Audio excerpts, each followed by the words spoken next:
I would say it was divine intervention. We met on a blind date. I had a coworker. He said, "I've got the perfect girl for you." I pushed it off for a few months, and then finally he wore me down, and we went on our first date. We got along so well that I thought, oh, maybe we're in the friend zone because we were so comfortable. He joked later that I got water and a quesadilla, and he was like, "Oh, she's a cheap date. She's a keeper."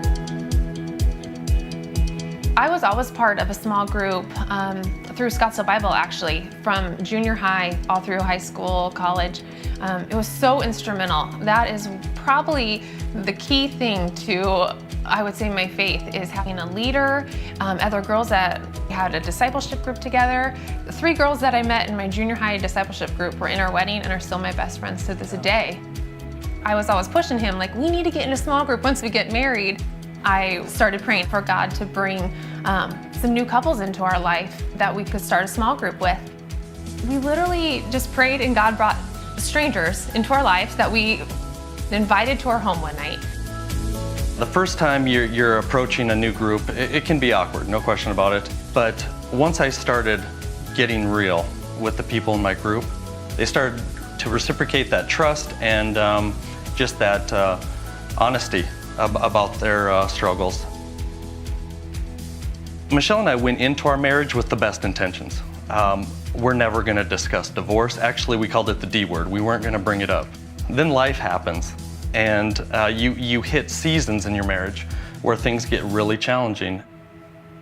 Our small group saved our marriage. If we didn't have that support and that encouragement to rely on, we might not have survived. And nobody should have to do it on their own. You need that group around you to really rally and support you. Without them, it would feel really lonely, like we didn't have a team, we didn't have someone behind us. I think our small group for us has become an extension of our family. We're just so excited to see what God has in store for us as we grow together. With the weird holidays like Labor Day and 4th of July when no one really has any plans, we have built-in friends. We have automatic holiday friends now. So we're just so grateful for them, and we know if anything goes wrong or anything is good to celebrate, and they have our back. Before I joined a small group, I didn't know what I was missing out on. But once I experienced the community and the authenticity, it took my faith to the next level, because I had guys around me that I trusted and that were challenging me. And that's a powerful thing. It motivates you to be a better husband, a better father, and a better friend. And that's something everyone can benefit from.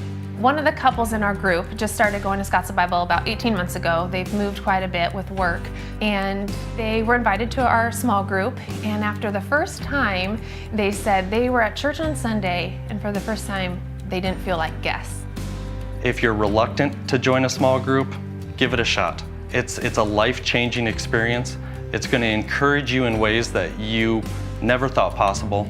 Our faith walk is not meant to be done alone.